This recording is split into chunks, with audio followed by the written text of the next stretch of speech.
Hi Peaches, it's Shaaba. Welcome back to my channel and thank you for clicking on another video. Today we're going to jump right in to Am I the Arsehole? The subreddit where we determine, we judge, but with a wholesome twist, right? Because we're helping people out. I love this. I think I found the niche, the brand for the Shaaba channel. It's advice, but it's fun and it's wholesome and it's entertaining, but it's also growth. Personal growth. Yay us! Alright Peaches, are we ready to get on with it? So we're not going to get through as many. Remember, these are quite long, but interesting stories. Here's number one. Backstory. I've been with my partner for almost 6 years. We've just had our first baby together. Oh, congratulations. By just, I literally mean at 3 a.m. this morning. What are you doing on the internet? My partner is Greek, his whole family is Greek Orthodox, and they follow all traditions and religion very closely. Anyway, for the past 5 years, I've joined them at church for their Orthodox traditions on Orthodox Easter, and I'd like my child to continue this tradition. But here we go. Last night, we were at my in-laws for dinner. Before we headed to the church, I started to feel this agonising pain and my waters had broken. I was 34 weeks, so a bit early. Oh yeah, but labour was still viable. My mother-in-law told my partner's whole family that I was faking it to avoid church and that I just want her son to abandon his family and religion for him and our child to join my monstrosity of a religion. I'm atheist. Anyway, my father-in-law then refused to drive my partner and I to the hospital because we were making his wife upset. My partner's sister told them to stop being ridiculous and make it all about them, and then she drove us. I felt bad that she was missing church, so I asked if she'd like to stay and be part of the birth of her nephew. She said yes and was the biggest support. This morning, my sister-in-law told me about all the abusive texts she was receiving from her parents and all the horrible things they were saying. I've always been close with my in-laws, so this is very out of the blue and hard for me to take. That's so odd. My parents came in to meet our baby girl just before lunch today, and I've been receiving texts and calls from my in-laws asking to come and meet her tonight after the celebration of the Easter. I haven't replied yet, but they've asked to come at 7. It's getting close to the time and I'm wondering if I'd be an arsehole for telling them no and setting a boundary. My partner's told me he'll support me whatever decision I make, and that if I want to wait for them to meet her, he understands after last night. Am I the arsehole if I text back saying no and explain why? So much to unpack. Oh my goodness. My immediate thoughts. No, I don't think you'd be the arsehole for saying no. They said you were faking the birth to many people, refused to take you to the hospital, and now want to come and see the baby. Have they apologised? This is a question that I have. They're sending horrible messages still to the sister-in-law. Why do they want to see the baby? And if it's out of the blue, what is happening? Is this really out of the blue? Something that I've been trying to remind myself and learn, right, is that sometimes people can be assholes. This is one of those cases. But there's always a reason, right, that someone's an asshole. Sometimes in the moment when you are being affected by that assholiness, it's difficult to see things from their point of view, but something is clearly going on in that person's head. Doesn't make them right, but to make them act this way. Do you know what I mean? I think there's a lot more to unpack. I wish there was an update on this. I will also say as well, I don't like the fact that the partner's like, it's your decision. It's a joint decision that you both should be making. I appreciate, you know, the husband being like, look, if you feel like this is something you need to do, I support you, but it shouldn't just be your sole decision to make, especially because it's your partner's family. Do you know what I mean? No, I don't think you're the arsehole. What have other people got to say? First off, congratulations. Second, don't even bother to explain. No is a full sentence. Just say no and leave it at that. Turn your phone off and rest. They didn't even believe that you were having a baby, so they can wait some more. Did they apologise? I want to know. Have they been like, you had the baby, my bad. My bad. I would be so petty and answer, sorry, no, this is just a fake baby from the monstrosity of a religion. Oh, if I had the balls. My first thought was, sorry, no baby, it was totally a fake labour. Oh, here you go. Someone says, step 1, you or your husband answers no without explanation. Step 2, in a few days, your husband tells them that until they sincerely apologise, there won't be any contact, and this will be their one and only chance. Should anything of this kind happen again, there'll be no contact. It's fine that your husband supports whatever decision you want to make, but not enough. His wife was just called a monster and put in danger, and he has to make a decision about what that means to him. He has to be very clear about what he will and will not accept from his family. That's probably a very harsh way to put it, but I think it's true. Truth hurts, and I do think, am I wrong for thinking that? Because you're also now part of this family, but I definitely think the husband should be maybe taking more of a role than OP suggested that he has. But no, babe, I don't think you are indeed the arsehole. I'm sorry you're going through that, but congratulations on your baby. Yay! God, family politics. Such a shame. Should we move on to another one? Am I the asshole for signing up my girlfriend to social etiquette class before meeting my family? I don't think we need to read this to know what the answer is. Sounds like you're a bit of an asswipe, babe. Let's see. Girlfriend and I have been together for a little under 3 months, and we agreed it's time for her to meet my family. Fair. For some context, I'm blessed and had a fortunate upbringing. My girlfriend, on the other hand, faced some challenges in her life from a young age, particularly financial challenges. Fair. The word blessed is probably true, but you know when like these little red flags just pop up and you're like, Does language choice show you who a person is? Does blessed show your true colours? She's a beautiful, interesting person, despite all of the hardships she faced. See, again, I feel like they're trying to be nice, and it's so wonderful that you're saying these nice things. Why does that have to happen despite all the hardships that you faced? The only problem is that she lacks the manners that my family typically expect from someone I'm in a relationship with. My girlfriend is the first less fortunate woman I'm dating. It's just me that's being made to feel uncomfortable. For this reason, I made the effort to prepare her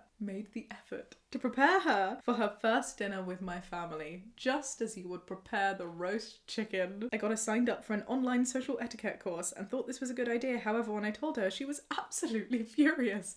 I wonder why. She claimed that I'm obviously embarrassed to be with her and that I should just marry a rich girl instead. She even accused me of being just another white, privileged guy. Now I'm thinking maybe girlfriend is a person of colour. And if so, that definitely adds. Maybe it shouldn't, but it absolutely does because of the historical charge of race and finance and wealth. But that makes it a whole lot worse. To make matters worse, she said that it's racially insensitive of me to feel the need to teach her how to behave. So am I the complete arsehole here? Explanations are more than welcome. You know what? Can I just say something? I really appreciate that people, even the arseholes like this one, are on here because they're clearly trying to learn. That gives me hope. It makes me relieved. Okay, let's talk about this. Yes, sweetheart, you're being an arsehole. You you can't just put social etiquette classes on somebody. Shoe on the other foot, I understand that there is like an expectation in certain family cultures and it's difficult to live up to that expectation. You need to decide if you want to bring somebody into that and accept people for who they are. Like, I'm a brown girl and I've been inaugurated, if you were like, into a white family, Jamie's family. I don't eat haggis just because they're Scottish. You know, I don't drink all the whiskey just because they're Scottish. We can invite each other to certain things, but I don't need to change myself in order to fit in and be someone that's so bizarre. And if you do feel that sense of pressure, I think it's so important. Like, I guess royalty is a different matter. Even then, thank you Meghan and Harry for showing us it doesn't necessarily have to happen, right? It's just so many problems. Why didn't you tell her? Like, can you not see that just booking someone an online social etiquette class is like really rude? Obviously you're the arsehole and your girlfriend already explained why. You're embarrassed of her, otherwise you wouldn't give two flying bucks at a rolling donut. What your family thought of your girlfriend's manners, I need that in a quote. And if you seriously don't see the unpleasant racial tones of you, a white wealthy guy making your non-white girlfriend take freaking etiquette classes to pass muster with your snobby, judgmental, rich white family, you really should not be with a woman of colour. I have no idea what that phrase means, but I will now use it forever. Me too, babe. Does anyone side with this guy? What's the saying? Good etiquette is knowing which fork to use. Good manners is using the wrong one too when your guest doesn't. I love that. That's so wholesome. My ex tried something similar on me, although he did talk to me first before signing me up to one of these classes. Ugh. After dinner with his family, he sat me down and told me he was stressed by the way I used a regular knife in my piece of fish instead of the special fish knife. And apparently his mother told him privately that it bothered her how I didn't pay attention to stop my spoon from banging on my teeth whilst I ate soup. Babe? Run. You deserve better than to be in a place that judges you for fish and soup. Happiness is out there. You just gotta find it, sweetheart. I dumped him shortly afterwards. Yes, thank you. Oh, that's what we needed to see. Just the way he talks about his girlfriend in the post shows how he feels. She's beautiful and interesting despite how she grew up. She's the first less fortunate person he's ever dated. I hope she's found someone a lot nicer or is very happy on her own, because she does not deserve this arseholiness. And also, I really hope that you can read these and understand that you were very, very wrong. You asked for an explanation, and here's so. The point of deciding for your partner that they need to change what they act like is the arsehole part. You didn't ask her if she'd like the class, you did it because she felt she wasn't going to fit in. I appreciate this too. We can take the piss as much as we want, but it's really important that we do help growth. You definitely owe her an apology. Yay. Should we do one more? One final one for the road. Am I the arsehole for demanding sex from my husband? First and foremost, I love my husband. He's my best friend and I can't imagine life without him. We have the same taste in music, poetry and politics, but we've been married for 5 years, together for 7, and we've had sex maybe 10 times? Ooh. Look, I'm not some sex-crazed maniac. Over the last 3 months, I've asked my husband repeatedly, but he's refused, and over the last several weeks, it's been an everyday request. Tonight we got into an argument and he said that if the shoe was on the other foot, and if it was a man insisting on it, then he'd be looked at as the bad guy. And he's saying I'm toxic for asking for it. He's sleeping in our spare bed tonight, leaving me to ask, am I the asshole? Oh, That's a really difficult scenario. I wonder if it's something that they've spoken about beforehand. I don't think you're an arsehole for wanting to have sex, but I think maybe there is definitely an arseholiness in pushing it so much.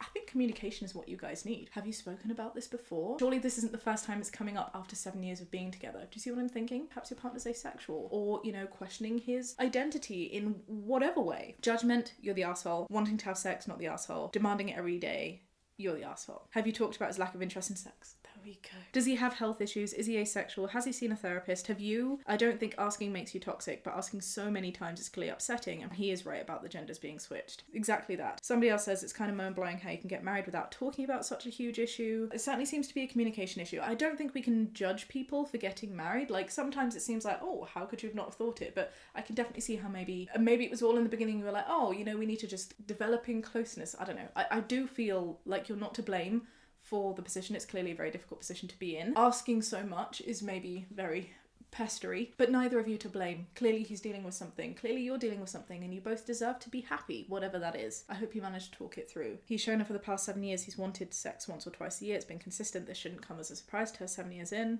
You're perfectly valid to want more, but you should have raised this much earlier if it's an issue. Honestly, I don't think it's fixable if your sex drives are too incompatible. Maybe not, and that's okay, you know? People grow and not always in the same direction. But I do think a lot of communication would have definitely helped here earlier, or prevented such incompatibility earlier. I wish you the best of luck, whether your paths continue together or independently. Well, there you go.